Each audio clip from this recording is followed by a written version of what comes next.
نہ کوئی غم کرو نہ خوف، خوشیاں مناؤ جنت کی جس کا تم سے وعدہ کیا گیا تھا۔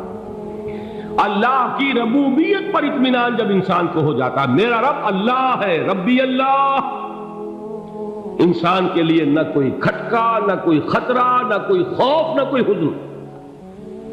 جو کچھ ہو رہا ہے کس کے اذن سے ہو رہا ہے؟ اللہ کے اذن سے۔ اللہ کے اذن کے بغیر پتہ تک نہیں ہلتا۔ یہ کوئی اندھا بہرا مادہ نہیں ہے جس سے مجھے کوئی خوف ہو۔ اندھا بھینسا چلا رہا ہو اس سے تو ڈرنے کا ہر انسان کو ڈرنا چاہیے، نہ معلوم کس کو ٹکر مار دے۔ لیکن نہیں، اس کائنات کو چلانے والا ایک سمیع و بصیر خدا ہے، وہ جو میرا دوست ہے، میرا ولی ہے۔ اللہ ولی الذین آمنوا یخرجہم من الظلمات الی النور۔ اللہ اہل ایمان کا ولی ہے، ساتھی ہے، پشت پناہ ہے، مددگار ہے، حمایتی ہے۔ بتائیے جسے یقین ہو جائے کہ اللہ میرا مددگار، اللہ میرا محافظ، اللہ میرا پشت پناہ، اللہ میرا حمایتی، اس کے لیے کوئی خوف ہوگا؟ اس سے کوئی ڈر ہوگا؟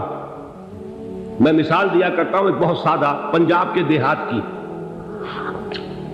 تو بڑا چودھری ہے اور کوئی غریب کسان ہے۔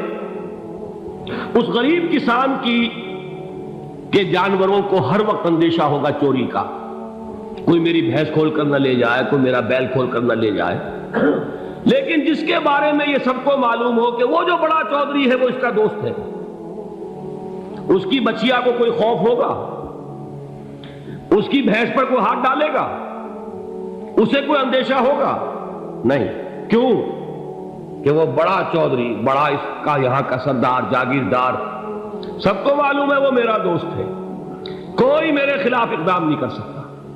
اس دنیا میں یہ چھوٹی سی بات اگر آپ کے دلی اطمینان اور سکون کا باعث بن سکتی ہے تو ذرا تصور کیجئے۔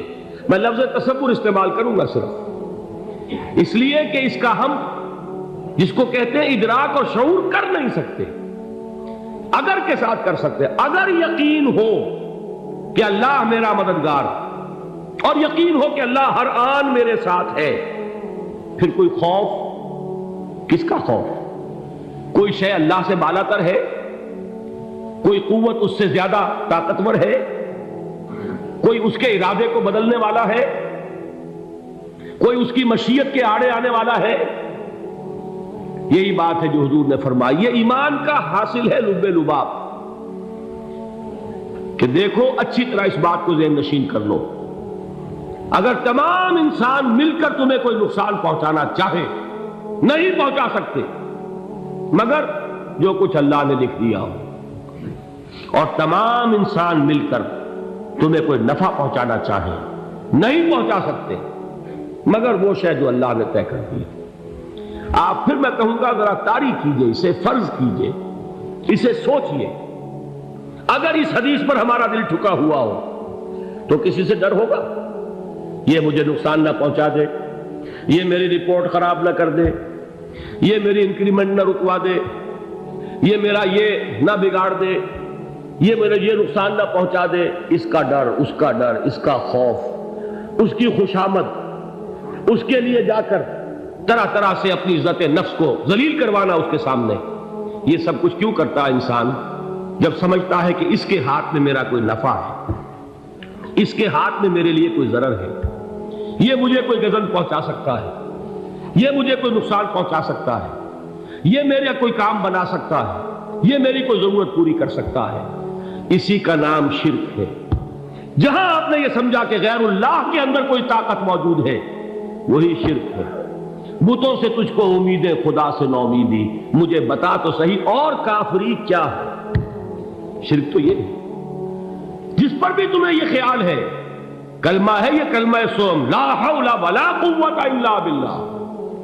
ذرا اس پر دل کو کبھی اگر آپ تصور کریں، پھر فرض کریں، دل ٹھک جائے اس پر، کوئی طاقت نہیں۔ یہی بات تھی جو شیخ عبد القادر جیلانی رحمۃ اللہ علیہ نے اپنی وصیت میں اپنے بچے سے کہی۔ 11ویں دینے والے ہیں، لیکن حضرت شیخ عبد القادر جیلانی کی وصیت اور تعلیمات کو کتنے لوگ ہیں تم جانتے ہو؟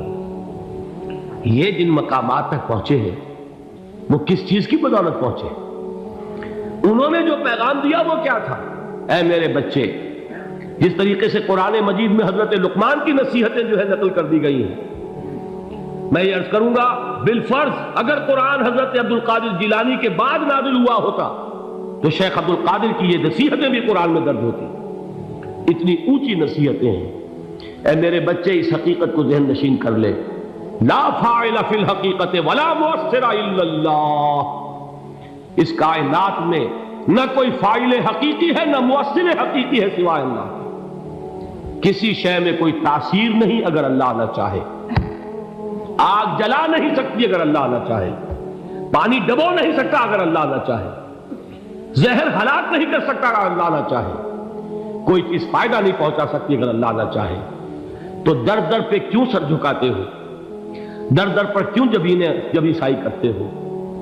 سب کے سامنے کیوں ہاتھ پھیلاتے ہو؟ ایک اللہ سے مانگو، ایک اللہ کے سامنے زمین پر اپنی جبین رکھو۔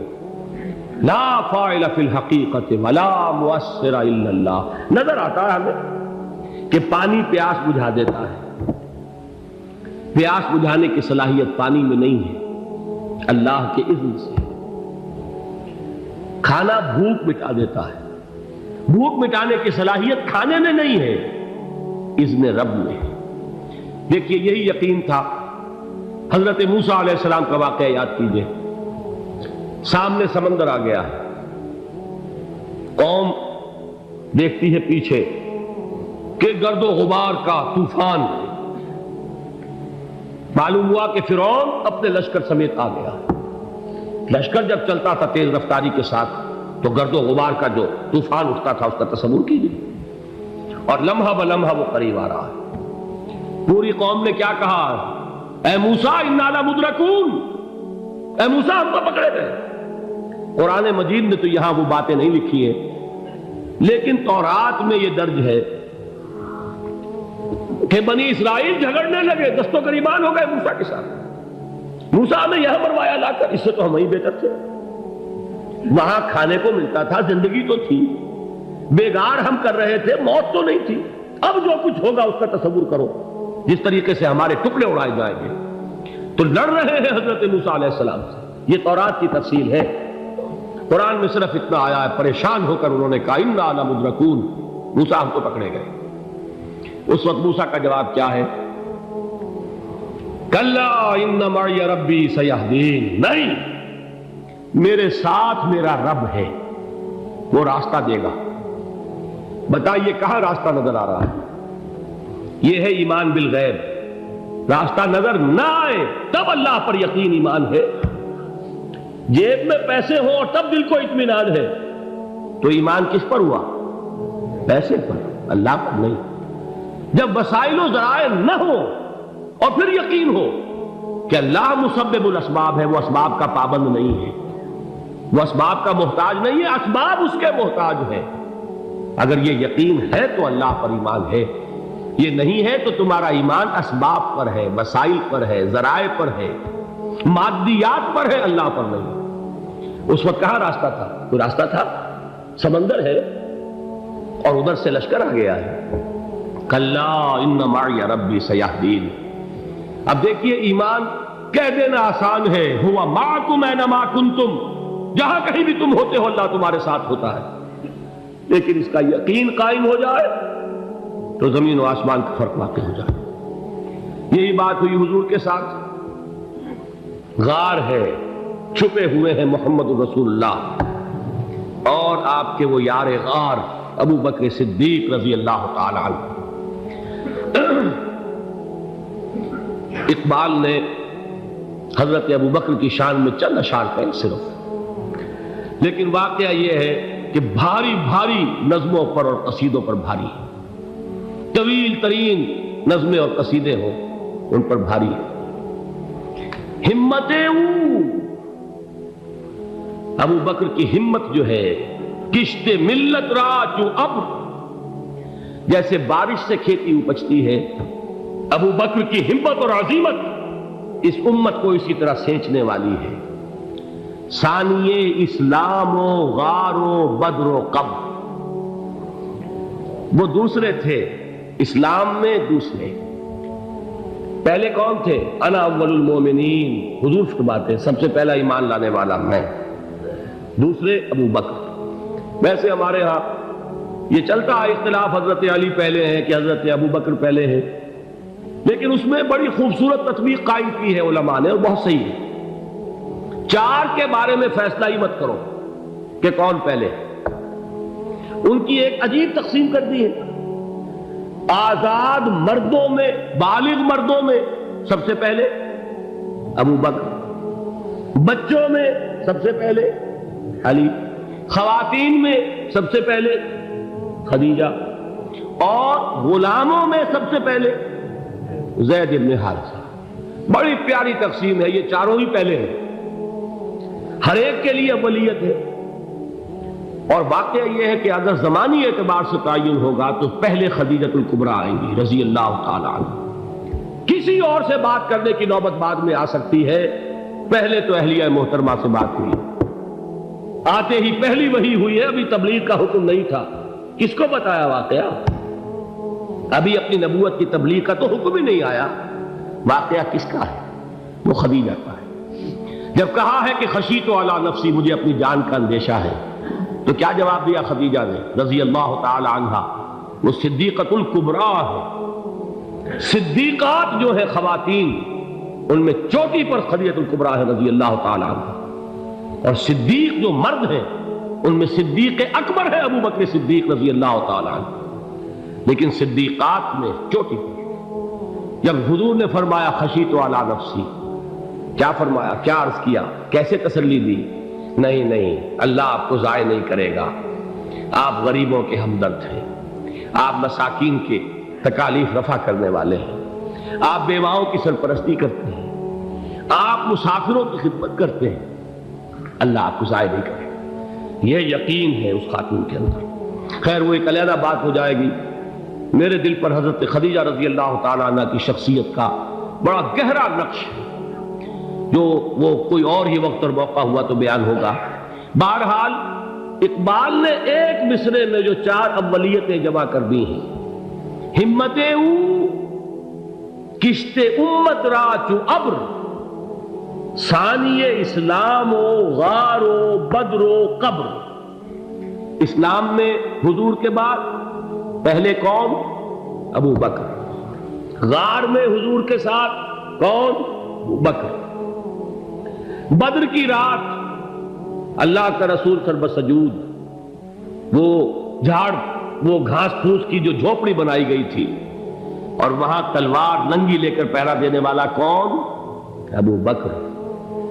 اور اس حجرہ عائشہ میں محمد کے بعد سب سے پہلے دفن ہونے والا کون؟ ابو بکر رضی اللہ تعالی عنہ وصلی اللہ علیہ وسلم۔ وہ جو معاملہ میں سنا رہا تھا غار ثور کا، حضرت ابو بکر بھی حضور کے خیال سے لرز گئے ہیں۔ آپ کو یاد ہوگا کہ جا کر پہلے تمام جتنے سوراخ تھے انہیں بند کیا ہے، ایک سوراخ رہ گیا تھا جس کو بند کرنے کے لیے کوئی کپڑا نہیں تھا، وہاں اپنی ایڑی رکھی ہے، تب کہا ہے حضور سے تشریف لائیے، اور اپنے زانو پر حضور کو لٹایا ہے، اور وہاں کسی موذی جانور نے کاٹا ہے، حضور کی آنکھ لگ گئی تھی، اس وقت اس بل کے اندر جو بھی بچھو ہے کیا ہے واللہ عالم، اس نے کاٹا ہے، اس کی تکلیف کی وجہ سے ابو بکر کی آنکھوں سے آنسو ٹپک گئے، حضور کے چہرے مبارک پر پڑے ہیں، تو حضور جاگے ہیں، معاملہ کیا ہے؟ ایڑی نہیں ہٹائی وہاں سے، مبادا وہ جانور وہاں سے نکل کر محمد الرسول اللہ کو کوئی گزن پہنچا دے، ابو بکر کی ایڑی ہے، جس طرح چاہے کھا لے، ختم کر دے، جان نکل جائے تب کوئی آنچ آئے، محمد پر تو آئے، لیکن جیتے جی نہیں۔ وہ ہے ابو بکر۔ حضور کے خیال سے اس وقت حضور نے پھر اپنا لعاب دہن لگایا ہے، اور اس سے پھر آپ کی تکلیف ختم ہوئی۔ جیسے خیبر میں حضرت علی کی آنکھ دکھ رہی تھی، اس کو جو شفا حاصل ہوئی ہے وہ بھی حضور کے لعاب دہن سے ہوئی۔ تو بہرحال اس وقت انہوں نے کہا ہے کہ اے نبی یا رسول اللہ، اگر اس وقت ان میں سے کسی نے غیر ارادی طور پر بھی اپنے قدموں کی طرف جھانک لیا تو پکڑے جائیں گے، کیا جواب تھا اللہ کے رسول کا؟ لا تحزن ان اللہ معنا، اللہ ہمارے ساتھ ہے، کیوں گھبراتے ہو ابو بکر؟ یہ ہے ایمان باللہ، میرا مالک اللہ، میرا رازق اللہ، میرا محافظ اللہ، میرا مددگار اللہ، میرا پشت پناہ اللہ، میرا دوست اللہ۔